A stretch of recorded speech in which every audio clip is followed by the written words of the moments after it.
introductory slides right now.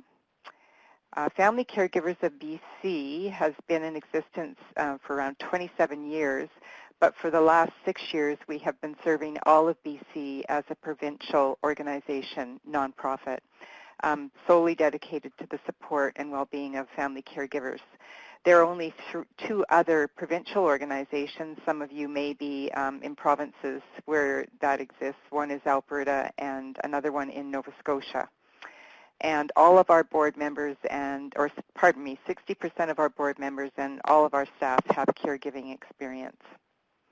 We do all kinds of things, and this is a really quick overview. I would encourage you to visit our website, and the website email address is down at the website address is down at the bottom of this slide.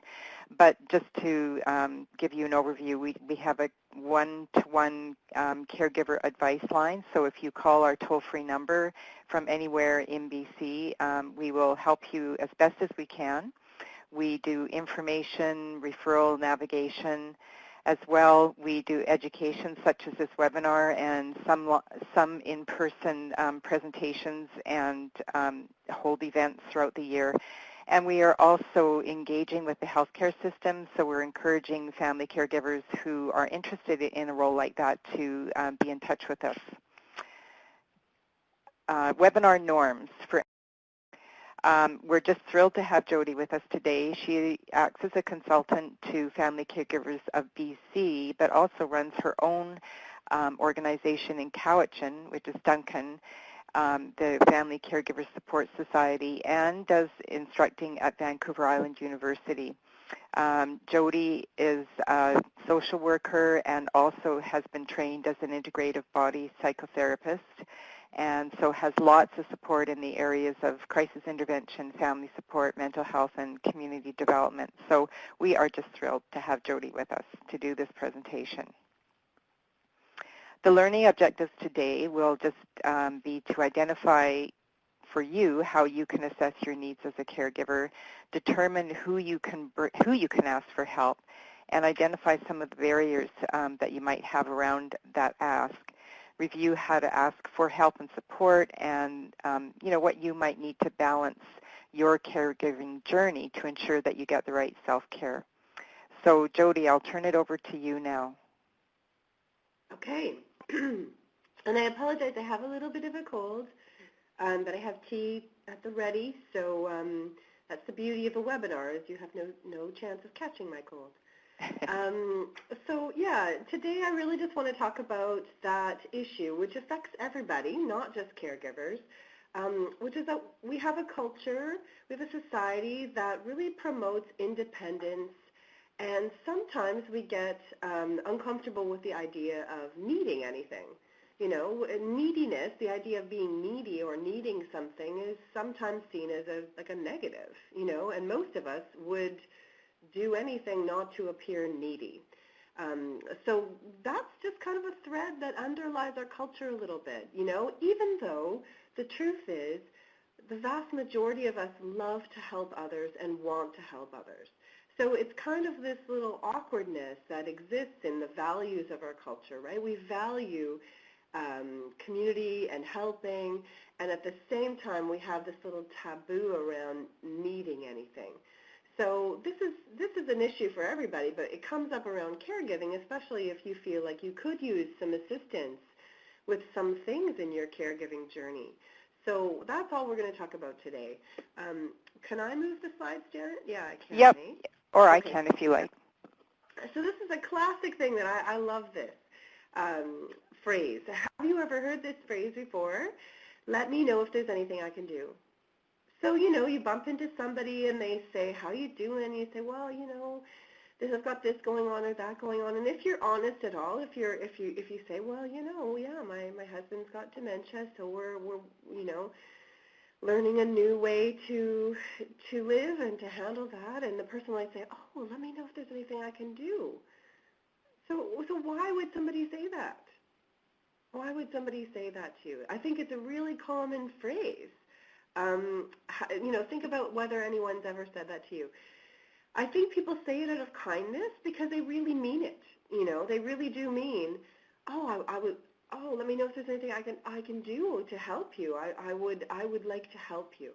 The problem with this phrase is that it's so vague, and really it's like it's a request. It's saying, let me know if there's anything I can do. And so that puts the onus on the caregiver to let the person know. And the odds of that happening are actually very small, right? So people say it out of kindness. They say it out of discomfort because they feel bad for you maybe.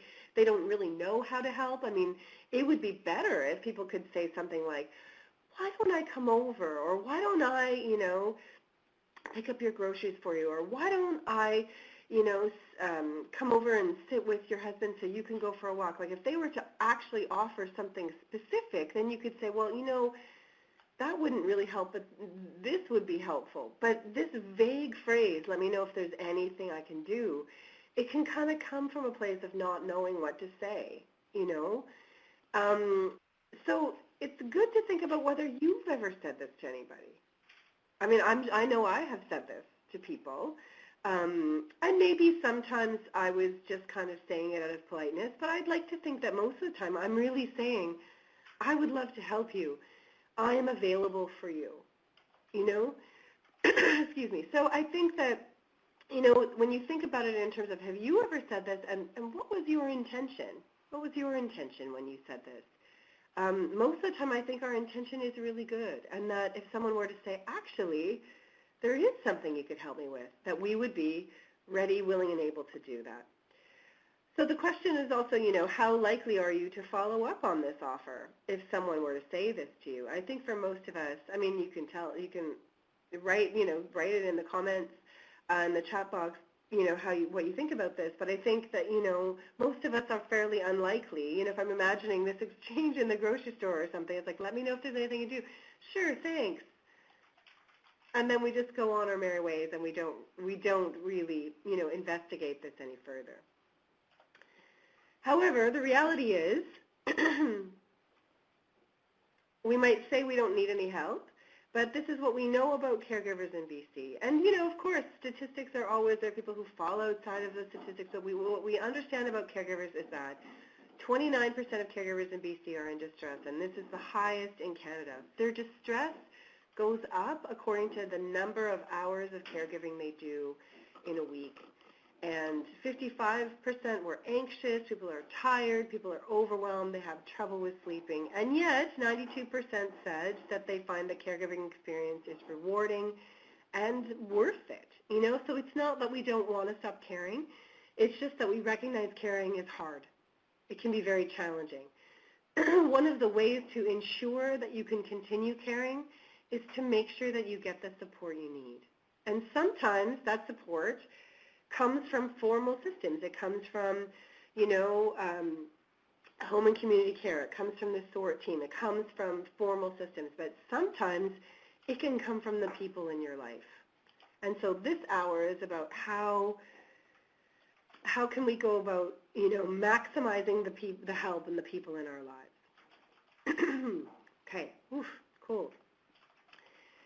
So we know that caregiving, and I would love for you guys to tell us how this works for you. How has caregiving had an impact on your social relationships? Like, I think the vast majority of people that we work with find that once they begin caregiving, and I mean, it's not like there's a day where you're like, oh, I'm a caregiver. It's like it kind of gradually happens. And then you have a moment where you recognize, I haven't actually hung out with my friends, or these people have stopped calling, or whatever. Like, it tends to have a negative impact on your social life, whatever that means for you. Different people have different ideas of or definitions of what that is, but caregiving tends to make us a bit more isolated. So as symptoms appear, as our lifestyle changes, people don't often know how to help, and so they don't mean to kind of fall out of our lives, but sometimes they do. And the other thing that can happen is we are sometimes more comfortable with the idea of having a professional come and help us with this task, and an unintended effect of professional systems is that they can kind of disrupt are connections, because people might assume that because we're caring for our loved one at home, we have lots of support through the healthcare system.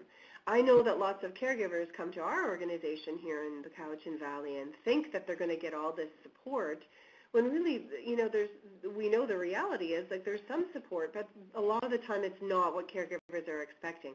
So the same thing kind of happens with people who might be helpful to us, right? They might just assume we have all this formal help, but we don't. We don't have it. So I'd like to think about today the idea of creating a support circle around the caregiver. And so it's just like a metaphor, like, there doesn't have to be a literal circle, but the idea that we are surrounded by support, that we are creating a circle of support around us. And when we think about it like this, it's a way to kind of think about, it's not just like so-and-so is going to do us a favor, or this one time when we couldn't do it, we asked this person. It's the idea of regularly having resources in our lives that we can tap into. So if we think of our family and our friends and our neighbors and our acquaintances, or even volunteers around us as part of a circle, then we can kind of embrace the idea that support is essential and necessary for us. It's not like optional, Recently I was talking to somebody who said, oh yeah, well, I sometimes help out with my grandmother, but I would like to be able to participate more in caregiving for her. And I was saying to this person, yes, because caregiving is a real thing. It's a serious thing, it's an important thing, it's a regular daily thing. We can't really think about caregiving as helping out, So really what we need, even as caregivers, are regular resources, people who can commit to assisting us with the very important essential task of caregiving, right? So it's not this random idea of people are just going to help us out now and then and do us a favor. It's really about having people understand that caregiving is a very important and taxing thing to do. Okay, so when we can maximize our circle of support or our supports around us, then we can start to feel like we are more connected socially. And this is a fundamental need of human beings, is to feel connected socially. This is like, not just for caregivers, but for everybody. We're human beings. We used to live in large groups where we're hardwired for connection to other people. So when we don't have that, we don't feel so good. Okay, so a few more benefits. When you have kind of a support network around you, a support circle, it can help you with dealing with crisis or emergency. It actually is the part we never think about, especially when we think, oh, well, no, I'm not going to take that person up on their offer, is that helping actually has a very positive and long-term impact on the people who offer support to us, right? Just like I showed you that stat there, 92% of caregivers find the experience rewarding and fulfilling and want to continue caregiving. Is because, even though it's difficult, there's something in it that is powerful for us. It's the same when people offer to help us or to support us in a long-term way. So studies have shown that for people who offer support and help to others, that has a positive long-term impact on their own health and well-being. So it's kind of like a feedback loop. We don't have to feel guilty for asking people to help us, because helping us actually helps them. Getting some support decreases our isolation. That's a big one. It increases our quality of life. When we feel supported in our caregiving journey, we're able to continue caregiving. And this is pretty important when we think about, sometimes it's medical issues that actually shifts our caregiving journey and has someone go into long-term care. And sometimes that's absolutely the thing that needs to happen. And of course, we are still a caregiver when our person is in long-term care. But sometimes what causes a shift in the caregiving journey is caregiver burnout, right? That we get burnt out. We can't do it anymore. It's not sustainable. Our own health starts to suffer. So creating a circle of support is almost like a preventative of caregiver burnout. It enables us to continue caring. It makes caregiving more sustainable. Greater support is linked to better health for the caregiver. When we're using our informal supports, which really just means our family and friends, we're taking a little bit of a burden off of formal services, right? We've enabled ourselves to get our needs met in two ways, from formal services and informal services. No one is suggesting that informal relationships are going to replace our very real healthcare needs and the things we need from a formal healthcare system. But the ideal situation is we kind of have both, right? We get to have both. And informal networks, like support circles, can extend beyond the service hours of professionals, and sometimes that can be really helpful. Okay, so I already talked about this a little bit, right? How do you know what you need? Well, we're kind of primed a little bit in our culture to, oh, no, I know I'm good. No, I'm fine. No, I don't really need anything, right? Because neediness is seen as a bad thing. When we have a little freak out or crash, emotionally, it might be because we recognize how vulnerable and needy we are, and we feel like we can't really share that with other people. So most of us will do anything to avoid appearing needy to others, and this can lead to denying our own needs a lot of the time. And you know what's interesting about that too is like, that might be like a lifelong habit. This happens a lot when we have young children too, where we don't, we try to do everything ourselves. I think you can see this tendency in a lot of different people. And so what happens when we're just like insisting in public anyway that we're fine is that we can get a little out of touch with what we need. Like someone could ask us, well, what is it that you really need? I'm here to help you. What is it that you really need? And truthfully, we would not be able to answer that question. We would be like, I don't really know, So a lot of the time I think that's also why we say, oh no, I don't need anything, I'm fine. It's because we don't really know what we need. So to meet our own needs, we need to know what they are, and we need to acknowledge our right to have those needs, right? This is the same dilemma, if you've come to the webinar on nonviolent communication. I mean, nonviolent communication talks about needs and emotions. And the biggest barrier to using that very effective technique in communication is the fact that we don't know what our needs are a lot of the time, right? So here's a very important little phrase we say in therapy, actually. A need that goes unmet stays unmet, and it causes a lot of trouble. So the metaphor I have here is the idea of like, what if you needed a glass of water? What if you were thirsty and you didn't drink any water? As long as you didn't drink the water, your need will go unmet. If you don't meet that need, it stays unmet. Now, in the water example, that's going to be problematic, right? That's going to cause you harm. But you're never going to judge your body for needing water. And the problem is, we do judge sometimes need for connection with other people. We judge our need for time alone. We judge our need for good sleep or to feel happy and good, especially if our loved one's going through something difficult. We might think, well, I don't really need to go out to that for a walk, or I don't really need to, I shouldn't spend so much time on the phone with my sister. Whatever it is that we're denying ourselves in our caregiving journey, we can have a judgment that that need is not worthy or something. But I want to remind you, a need that goes unmet stays unmet. And just like the water, going without water, it causes kind of a ripple effect over time, right? That if we deny our need for social connections, over time that's not going to be good for us. And these are the things that do lead to burnout in the caregiving journey. So this is a little complicated slide. I just want to I introduce this idea that, most of my students find this really helpful.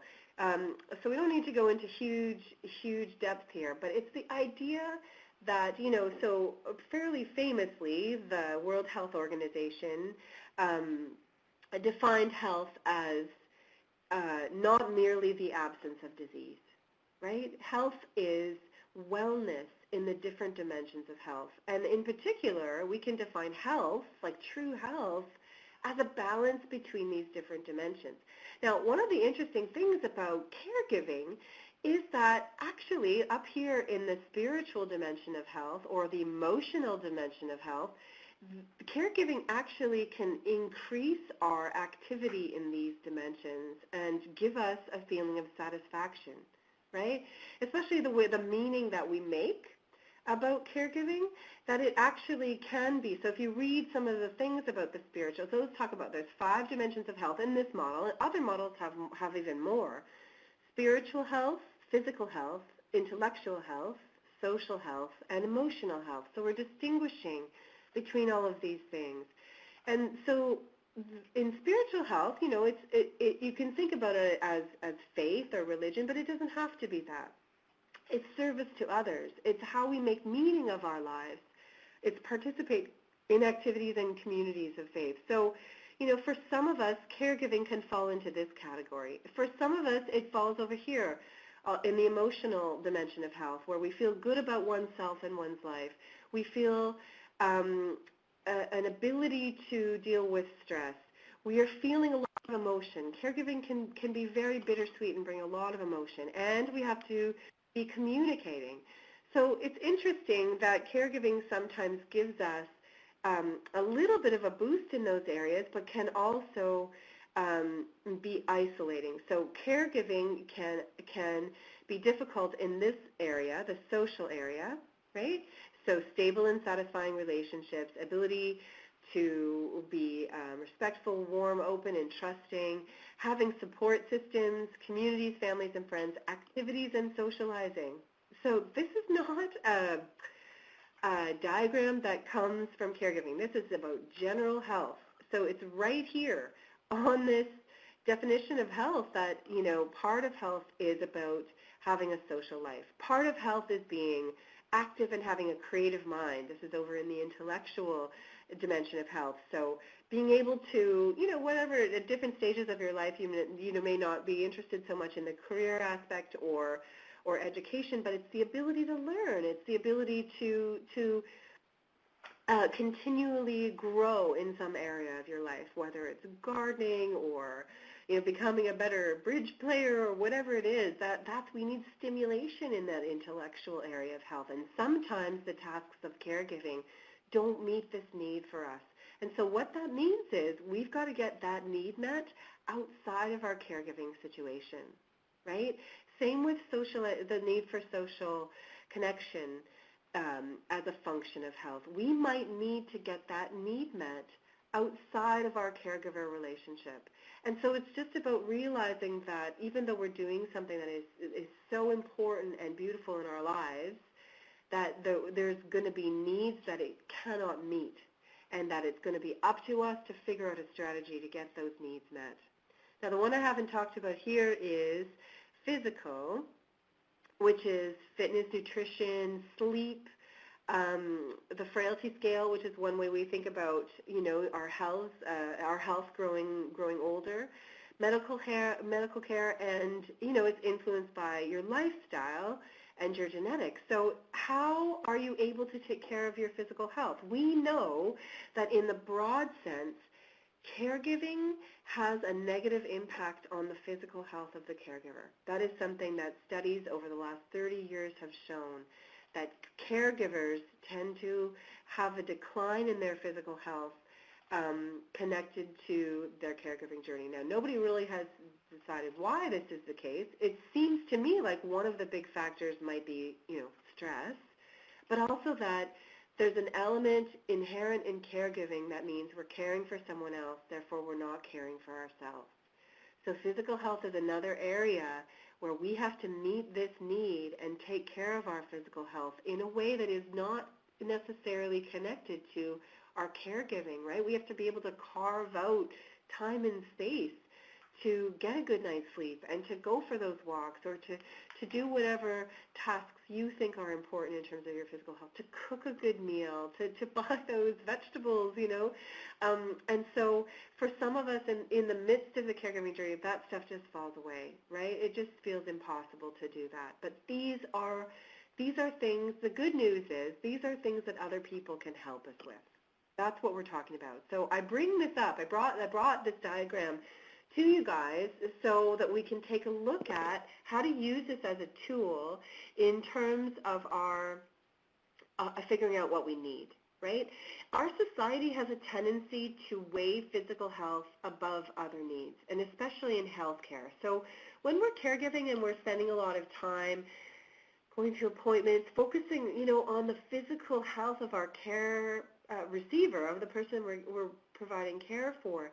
And, when we're involved a lot in the healthcare system, the emphasis there is really on physical needs. And it's interesting to just notice that, because sometimes it is to the neglect of these other dimensions of health. So it's very easy for caregivers to deny their emotional, social, spiritual needs in the face of the care needs of their loved one, and this makes our caregiving less sustainable. So like I've already said, it's like health and wellness include a balance in all these different dimensions of health, and I'm going to suggest especially when you have physical health problems, right? Like this idea that while a good conversation with a friend is not necessarily going to heal your back pain, it can change the way you experience your pain, and it can change the way you experience your life, right? And affect the way that we make meaning of that pain in the moment. So when we're focusing a lot on these difficulties in the physical realm, we're not always doing what we need to do in these other realms. And of course, most of us have never thought about it like this before, right? Like who breaks it down into these different dimensions? But I'm hoping that when you see it separated out like that, it starts to make a bit more sense that probably right now in your life, you're doing really well in some of those dimensions and not as well in others. That's going to be my guess. Okay, so I've created this little worksheet. We use this actually with clients that we see here in the Cowichan Valley, caregiver clients, and it's a way to figure out, and it's helpful to do this, with another person in a conversation, but you can also do it by yourself. It's a way to figure out how you're doing in these different dimensions of health. So you can see here there's the physical dimension. You can write down your current activities, like what are you currently doing to take care of your physical health.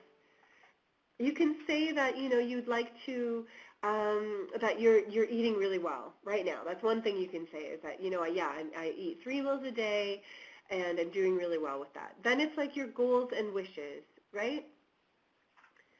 What would you like better? Well, I'd like to eat, more vegetables, or I'd like to get out for a walk. Right now I'm going for a walk maybe once a week.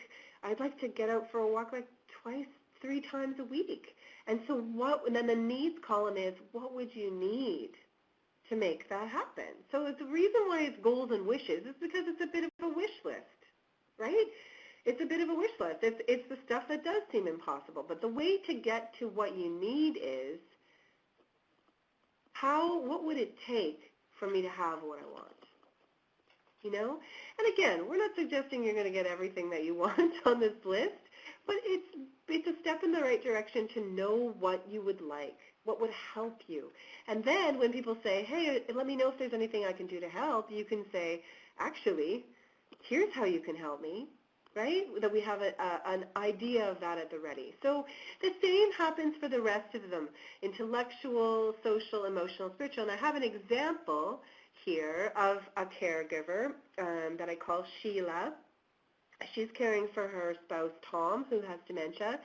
So in this slide, you can see that, she's got, let's pick another dimension of health. So in her social dimension, she doesn't go out much. She doesn't see friends. Often. She talks to her sister on the phone once a week. She doesn't want to burden others.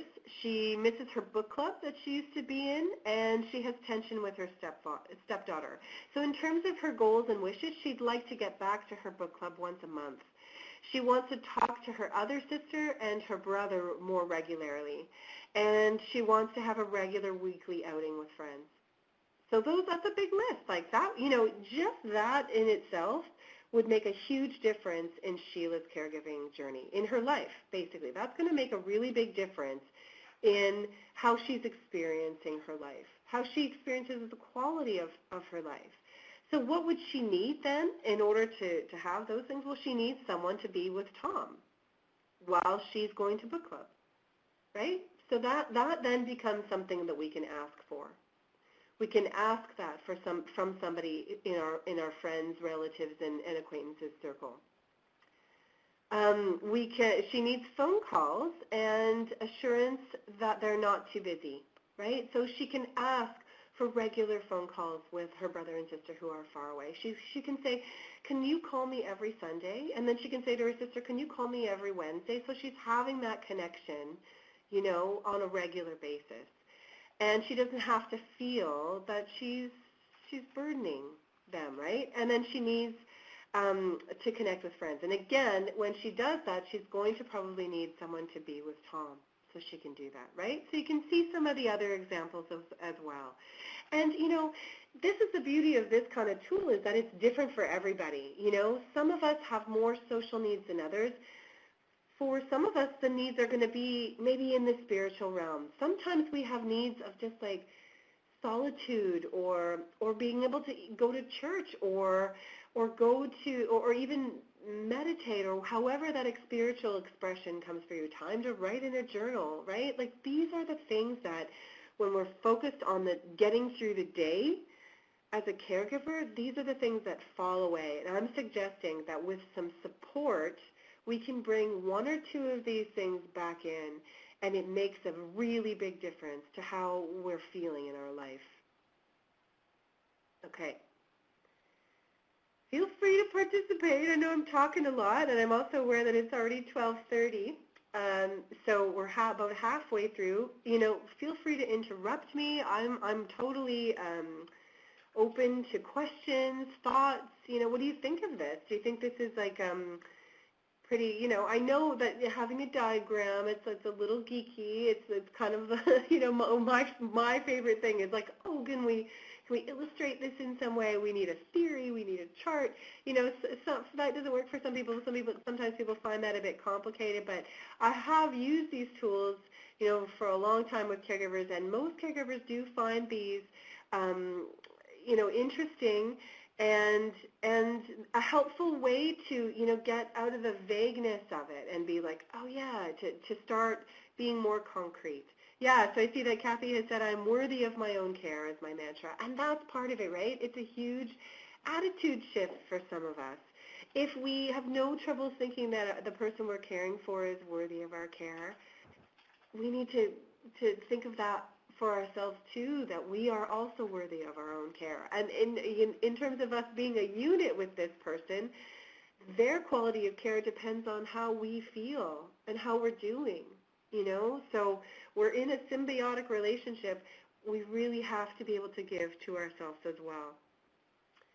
Okay, so let's move on. So that was about how to define your needs. Now we're going to talk about who can you ask for help. And this is a bit about figuring out who's in your life. Now, sometimes, caregivers don't have a lot of people, and that's true. That's the reality.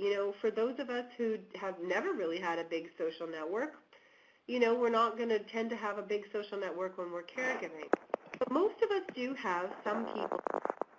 And so this is about who can you ask for help? And this is what we encounter all the time is people say, well, I can't ask for help. Oh, I can't ask. What about your son? Oh, I can't ask him for help.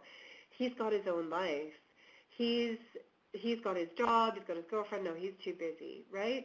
And so when we explore this, it's often that the caregiver doesn't want to burden somebody else, right? They feel like, well, this is my job. I've got to do this caregiving, and I can't ask someone else to take on this burden. And so the challenge is kind of breaking down some beliefs here. I mean, absolutely, we can ask people and they can say no. And part of this is trusting that if the people in our lives are really too busy and really not able to give us any support, that they will say no. And we have to be okay with that too, right?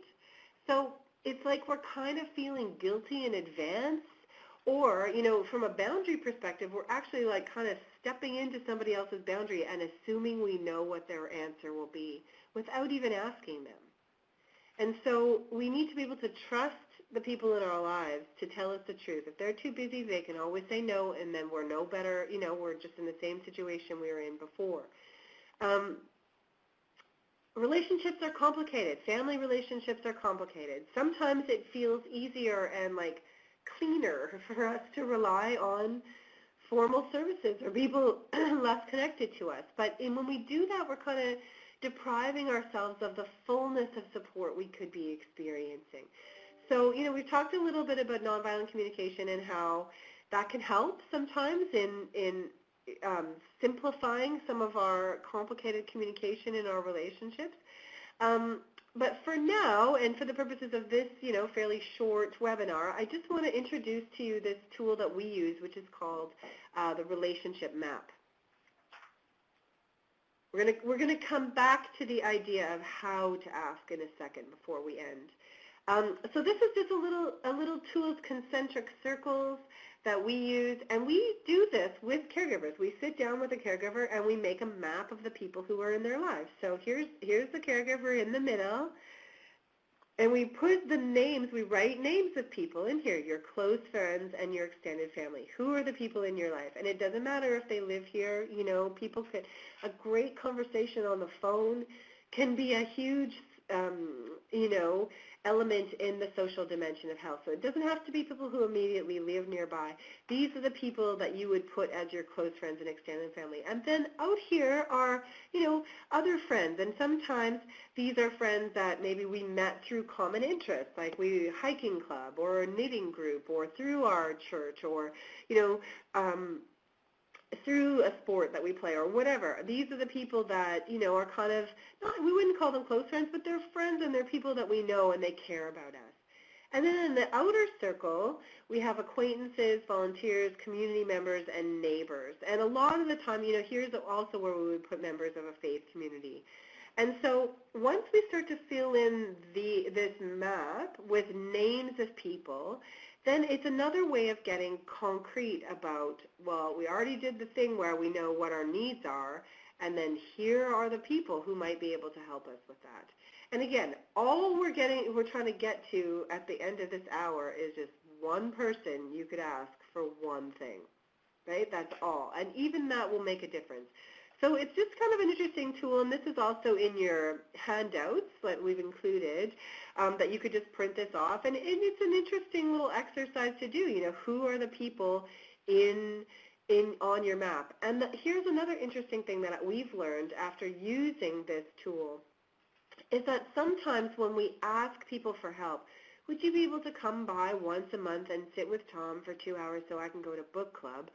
When we ask that of Jenny, who is out here in this circle, sometimes over the course of that ask, and Jenny saying, of course, I'd love to do that for you.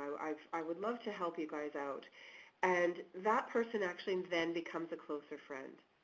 This is the thing, and it comes out of the work of Brene Brown. I don't know if you guys know Brene Brown. She's a social worker who's done a lot of research on vulnerability and connection. And what her research has shown is that it's not when we put our best foot forward that we get our best connections. We get our best connections when we're willing to be vulnerable. Asking people for support and actually saying, I need help, or I need something, or I want something, that puts us in a position of feeling vulnerable. But when people can help us, that creates a connection that's even sometimes greater than the one that we had before. So what we notice is that people can move across these different elements of the relationship map because helping creates closer relationships. It's a bit counterintuitive. So, who feels uncomfortable with the idea of asking someone for help? You can put your hand up. Kathy has. Me. Most people do. I'm moving in a couple of weeks, and I already feel super weird. And I have like 3 friends who have already said, "Oh, let us know the day. We'll help you move." And it's like, great. But now I have to follow through on saying, so remember that time you said you would help us move? So we rented the truck for the 25th? Whew, it's a little challenging, right? And so these are people who have said they want to help me. So, but I also know on the day I'm going to feel, you know, yeah, a little uncomfortable. I'm going to have to provide them with pizza and all this stuff just to feel like I'm doing my share of the thing. When these are people who want to help me. We're so weird about this. Anyway, how can you ask for help? I have broken this down into some fairly easy steps, okay? It would be nice if we could just press the help button and someone would come, but that doesn't work like that. So there's 5 steps. We're going to follow up on offers. We're going to get specific. We're going to be direct. We're going to appreciate and validate, and we're going to keep asking. So I'm going to talk about each one of those in turn in the 20 minutes we have left. Okay, some challenges of asking. Well, that's what we're talking about, right? Like, oh, it's so uncomfortable for some of us. It's asking for help is consistently identified as one of the most difficult things for people to do. So it's not just caregivers, it's everybody, you know. And again, I feel like I've thought about this a lot. I think that it comes from this priority in our culture around independence, you know, that we're supposed to just be this self-contained unit and not bother anybody. But that is a lie. That's not actually how we want to live as humans, and certainly we know that's not how human life works. I mean, human life is quite messy. So asking is difficult because of what I just said. You know, reaching out to others reveals our vulnerability. It reveals that this whole time we've had this need, right? And and that we can't, we're going to need help to meet it. It can bring out feelings of failure and a fear of judgment, like the idea of people will wonder why my kids aren't more involved. Like, why am I asking you? Why aren't I able to ask, you know, this more obvious person in my relationship map? And, you know, again, a lot of the time what we think people are going to think is completely inaccurate. It's one of the things we are most wrong about, that a lot of the time when we are anticipating how others are going to see us, they're not seeing us like that at all. So we're a little nervous. We are afraid of what people will think. It can raise fears of losing control, like I don't want other people telling my family what to do. Sometimes this happens, we see this with caregivers. If one sibling is a caregiver for a parent, sometimes challenging to ask another sibling to help because they're going to do it differently than the way we did, or maybe that sibling is kind of more domineering. But these are just, you know, these are our relationships to navigate. It can make, we're worried that it makes the other person feel like we're a burden, you know, that we're imposing on them or we're a burden. So these are the challenges that as caregivers who need support, we have to overcome these. These are ours to overcome, right? We're uncomfortable. Okay, well, this is adulthood. A lot of adulthood is tolerating discomfort. So, you know, these are the discomforts. We can handle them. We're going to go forward and try to ask. Okay, I'm reading some, yeah, do you think others will feel pressure to say yes? Yeah, that's a really good one. Thank you, Valerie. I think that that can be true, you know, and it has so much to do with our relationships with other people. And again, what we're responsible for is what's in our boundaries, what is in our life, right? In our life, we're responsible for identifying what we need. We are not responsible for what other people do or what they feel. I know this is a tough one. But it's the idea that if I ask a question, I have to be able to trust that you can take care of yourself. I'm asking you for support because I'm taking care of myself. And I'm going to trust that you know how to take care of yourself, right? And I'm also going to suggest that if we ask someone and they feel pressured to say yes, they're not going to help us for long. You know, it's going to be one of those kind of one-off things. And the other piece that we can do is really be clear about, I want you to know it's okay with me if you say no. I'm going to ask you for something, and it's because I'm trying to get my own needs met. I know that you've got all of these things going on in your life, and it's totally okay with me if you say no. I mean, that can help too, right, and relieve some of the burden of the person feeling pressured to say yes. Okay. So back to our, let me know if there's anything that I can do to help. It's like, do it. Let them know. Let them know. Let's assume that those people are sincere, that they mean it, right? And the responsibility falls on you, not them, to follow up, right? So the best way to take them up on their offer is to give them a specific task to do.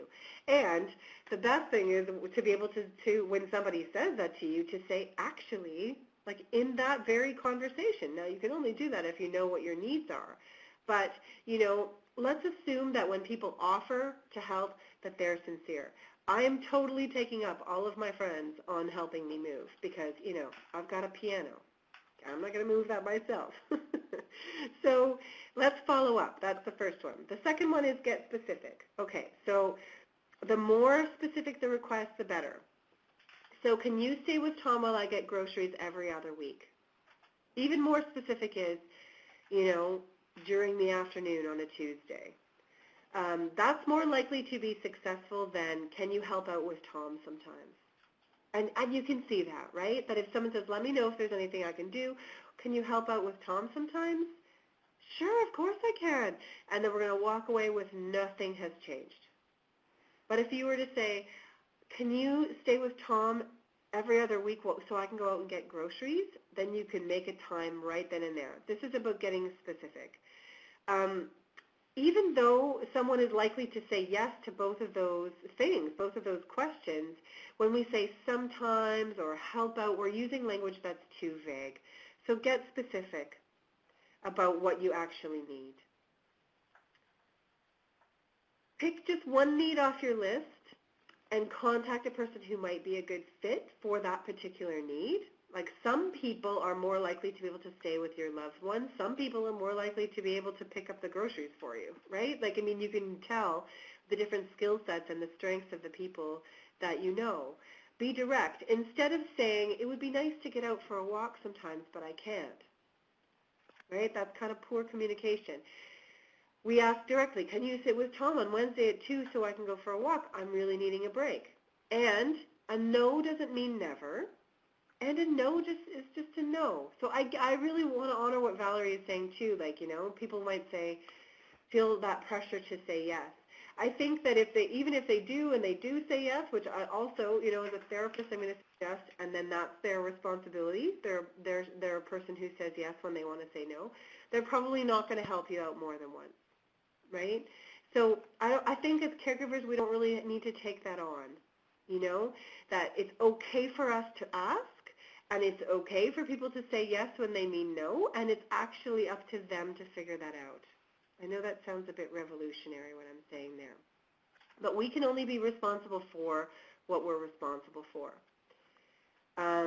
Appreciate and validate. And I think this is the part we're not going to have any trouble with, right? I'm already planning how many pizzas I'm going to get from my moving friends because we want to be able to acknowledge how helpful and meaningful the support is to you, and especially when we're talking about caregiving, like, you know, understanding that this help that they're providing for us is helping us round out our different dimensions of health.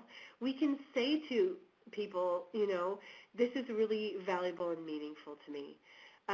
You don't have to go overboard with this in terms of, like, you know, sometimes we do that. We're a bit obsequious in the sense that we'll buy the person gifts or we'll we'll actually make it kind of awkward or uncomfortable because we need to remember that the person, you know, ideally when we're asking people to help, they also want to help. And they're going to benefit from helping, you know? And you can imagine a situation where if Sheila gets to go to book club and Jenny comes and sits with Tom for 2 hours, Jenny's going to feel pretty good about that. Like, you know, there's nothing that's a burden on her.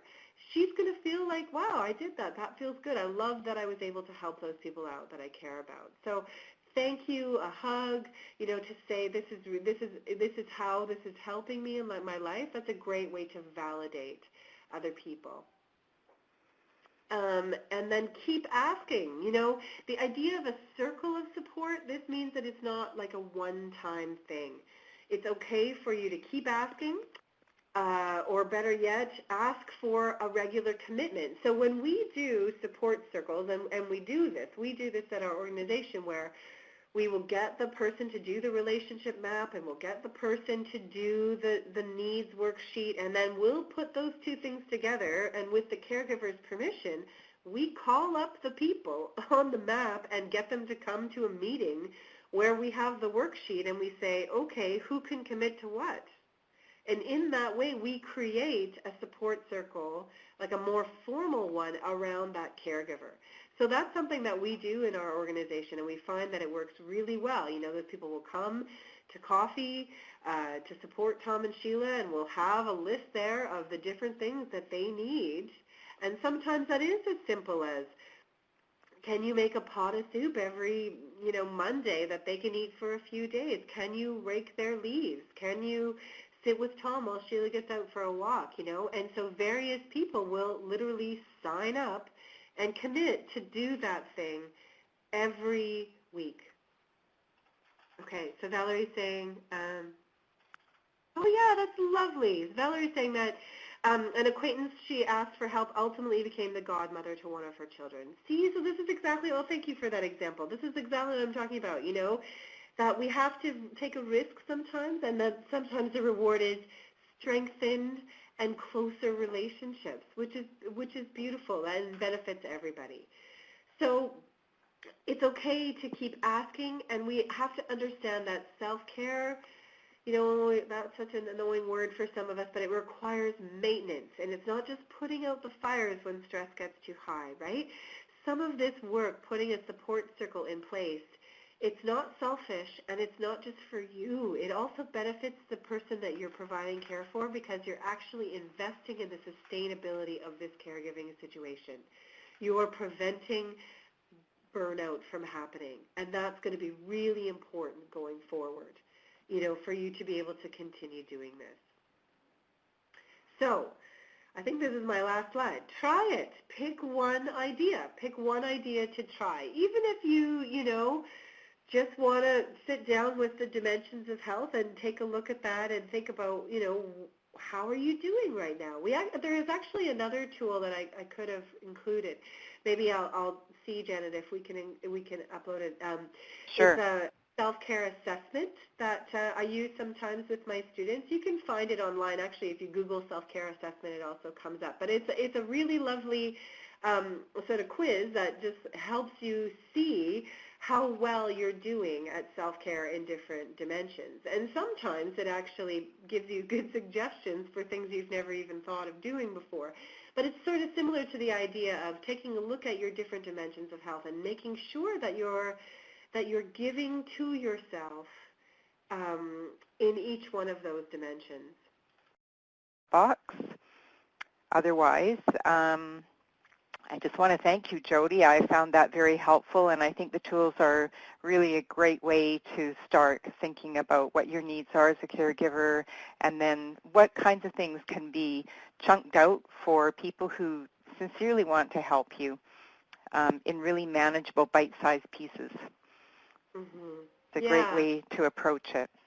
And just like, our caregiving journey, it's a process. Everybody's at a different point in their journey. I want to acknowledge Mary's point also that, you're right, Mary, this is why we invented the support circle model that we use here in Cowichan, is to take the burden off the caregiver a little bit. And if we're doing a support circle with a caregiver, the facilitator is the one who's asking.